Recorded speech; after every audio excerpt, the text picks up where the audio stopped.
All sports நேயர்களே அனைவருக்கும் வணக்கம். நான் விஜய் செட்டி, என்னுடன் ஸ்போர்ட்ஸ் நிதிஷ்.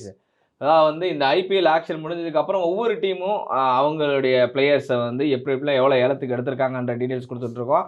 ஸோ அந்த விதத்தில் நீங்கள் இப்போ பார்க்க போகிற டீம் டெல்லி கேபிட்டல்ஸ். அவங்களோட ரிட்டென்ஷன் அப்படின்னு பார்க்கும்போது அக்ஷர் பட்டேல், குல்தீப் யாதவ், ஜிஸ்டன் ஸ்டப்ஸ், அபிஷேக் போரல், இந்த 4 பேரை ரீட்டைன் பண்ணிட்டு உள்ள வந்திருந்தாங்க. ஒரு நல்ல பர்ஸ் வேல்யூ இருந்துச்சு, 3rd ஹையஸ்ட் பர்ஸ் வேல்யூ வச்சிருந்தாங்க. அண்ட் இந்த ஆக்ஷன்ல அவங்க டீமுக்கு அவங்க பண்ண செலவை விட ஆப்போனன்ட் டீமுக்கு பண்ணி விட்ட செலவு தான் ரொம்ப அதிகம். செமமும் ஸ்மார்ட்டும் நிறைய பண்ணாரு. நிறைய டீம்ஸ். ஆமா, எல்எஸ்டிக்கு 27 கோடிக்கு பண்ணிட்டு தள்ளி விட்டதும் சரி, சிஎஸ்ஐ பஞ்சாப் கிங்ஸுக்கு 26.5 கோடி தள்ளி விட்டதும் சரி, எல்லாமே தலைவன் தான். கலைக்கு இருந்தார் அந்த ஓனர். வழக்கம் போல தகுலாம் நிறைய கொடுத்துருக்காரு. என்னடா எப்ப தூக்கிட்டு காட்டணும், இந்த வாட்டி ஸ்மார்ட் எஸ்ஆர்ஹெச்க்கு பஞ்சாப் கிங்ஸுக்கு பல பர்ஸை உடச்சு விட்டாரு அவரு. சோ பயங்கரமா பண்ணியிருந்தாரு. அவங்க டீம்ஸுக்கும் நல்ல பிளேயர்ஸ் எல்லாம் எடுத்திருந்தாரு.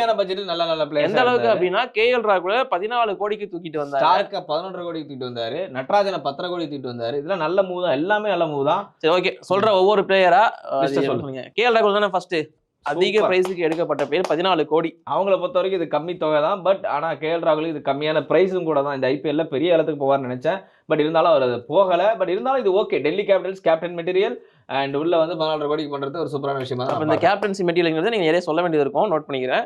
மிச்சல் ஸ்டார்க் 11 கோடி 75 லட்சம். இது ஒர்த்து வருமா தான் இது கண்டிப்பா. ஸ்டார்க்கு நீங்க பெரிய தொகையில நீங்க பார்த்திருப்பீங்க. அண்ட் ரிசல்ட்டுமே பயங்கரமா கொடுக்கக்கூடிய ஒரு பவுலர். இப்போ உங்களுக்கு நல்ல ஃபார்ம்ல தான் இருக்காரு. ஸோ 11 கோடிக்கு தூக்குண்டு இது உண்மையாவே இன்னொரு சமமும். கேஎல் ராகுல் ஸ்டாருக்கு 2 player confirmed. Super. T Natarajan 10 crore 75 லட்சம். அவ்வளவுதான். இதுவுமே நல்ல மூவ் தாங்க. டெத் ஓவர்ல அண்ட் இது வரைக்கும் ஏர்கர்ல சரியா போட்டுட்டு இருக்க பவுலர் எஸ்ஆர்ஹெச் சிம்மசமனமா இருந்துட்டு. இது ஹேமந்த் பதானியோட ஒரு எடுத்துட்டு அவரும் தூக்குனாரு. இந்த 3 பிளேயருமே ஸ்குவாட் கன்ஃபார்ம். அதுக்கப்புறமா ஜேக் பிரேசர் மெக்கருக்கு 9 கோடி. மெக்கருக்கு அவ்வளவு தொகை கொடுத்து ரீடைன் பண்ண போறாங்களான்ற மாதிரி ஒரு கொஸ்டின்ஸ் எல்லாம் வந்துட்டு இருந்துச்சு. ஆர்டிஎம் பண்ணாங்க. ஆனால் ஃபர்ஸ்ட் ஸ்டார்டிங்கில் அவர் எடுப்பாங்களான்ற மைண்ட் செட்லாம் இருந்துச்சு. ஏன்னா அவர் ஸ்டார்டிங்கில் இதுக்கு டெல்லிக்கு செம்மையாக பர்ஃபார்ம் பண்ணியிருக்காரு.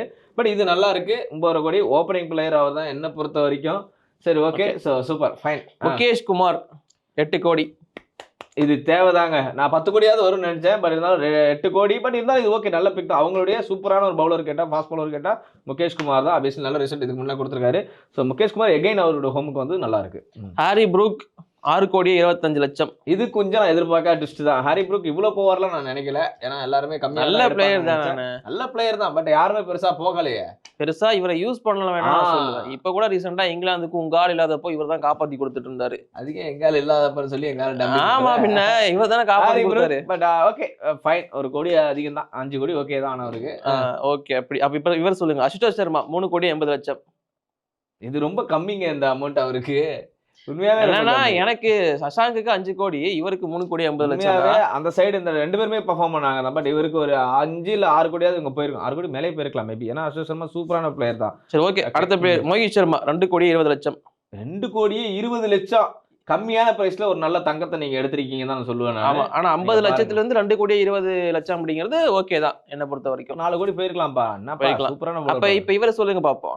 ஃபேப் டு பிளஸிஸ் 2 கோடி. இது நான் எதிர்பார்க்காத ட்விஸ்ட் தான ட்விஸ்ட். இது பேஸ் பிரைஸ்ல அவர் போற அளவுக்குலாம் ஐயோ என்னடா நடக்குது.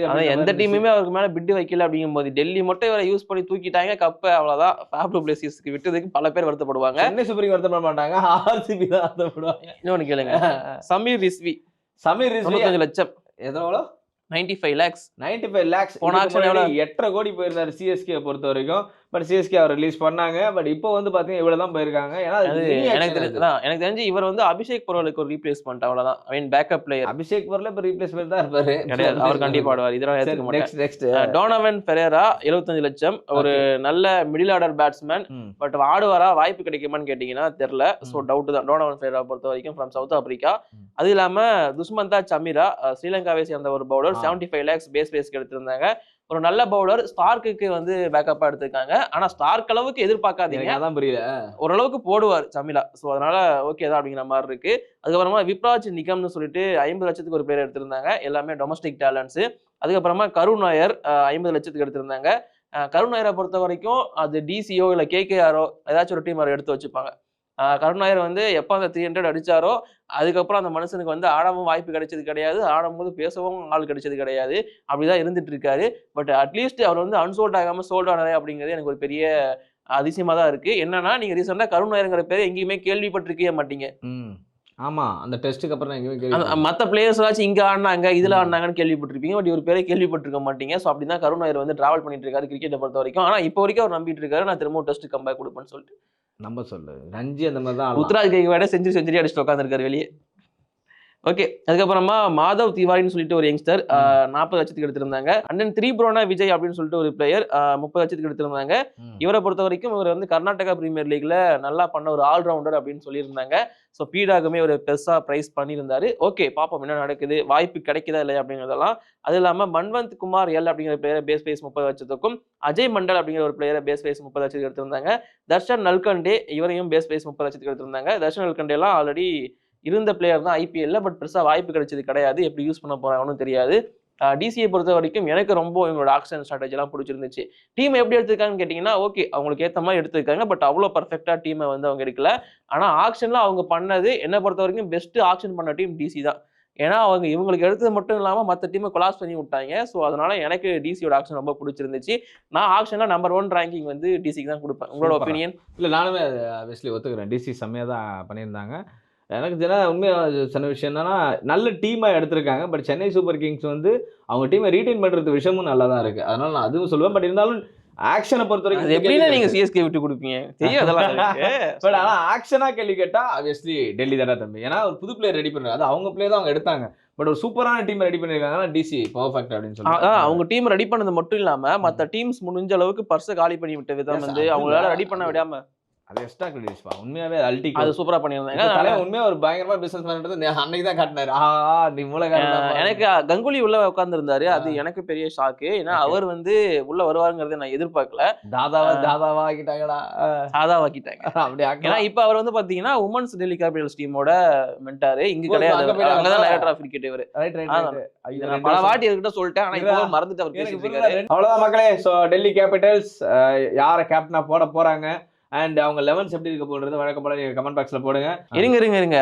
அப்ப இப்ப டெல்லியில ஓப்பனிங் யார் இறக்கி விடுவீங்க? டெல்லியோட ஓப்பனிங் பிளேயர் அப்படின்னு பார்த்தா மெக்கருக்கு கண்டிப்பா அந்த இடத்த யாராலையும் நிரப்ப முடியாது. அவர் கூட சேர்ந்து இந்த வாட்டி நான் ஃபேஃபை ட்ரை பண்ணுவேன். அண்ட் கேல டவுன் தி ஆர்டர் இருக்குவேன். டவுன் தி ஆர்டர்னா ஒன் டே ஒன் பிளேயரா இருக்குவேன். அப்ப அபிஷேக் போரல் கொஞ்ச நேரம் உட்காருங்கன்னு சொல்லுவேன் பெஞ்ச்ல. ஓ, அபிஷேக் போரலே 11ல இருந்து வெளியே உட்காரணுமா? டெஃபினட்டா அவன் ஃபேஃப் இருக்காரா. அப்புறம் அபிஷேக் போரல். சரி ஓகே, இது இவரோட ஒபினியன். நீங்க திட்டறவங்க ஓபன் பண்ணுவியா? அபிஷேக் போரல் ஒன் டவுன் வரணும். அப்ப கேஎல் ராகுல் எங்க போணும்? கேஎல் ராகுல், ஃபசர் மெக்கர், கார் ஃபேப் தான் ஓபனிங் வருவாங்க. எனக்கு போரல் ஆடியே ஆகணுங்கிறேன். நான் போரல் ஆட வைப்பேன். அவர் ஆட வைக்க மாட்டேங்கிறாரு. உங்களோட ஒப்பீனியனை கீழே கமெண்ட் பண்ணுங்க. கேஎல் ராகுல் as a captain, so one day one பிளேயரா வந்தா நல்லா இருக்கும். அது பாப்போம். ஃபர்ஸ்ட் அவர் கேப்டனாங்கிறத பாப்போம். அவன்தான்டா கேப்டன். எனக்கு தெரிஞ்ச அக்ஷர் பட்டேல் போறதுன்னு வாய்ப்பு இருக்கு. அதிக அமௌண்ட் கொடுத்திருக்கிறதுக்காக அக்ஷர் பட்டேல் பேர்லாம் சொல்லாத. அப்ப கேகேஆர் கேப்டன் வெங்கடேஷ் ஐயரா? ஆமா. ஐயோ இது வேற கேட்கணும் அவ்வளவுதான். ஓகே, அது வந்து கேகேஆர் டீம்ல பாப்போம். பை.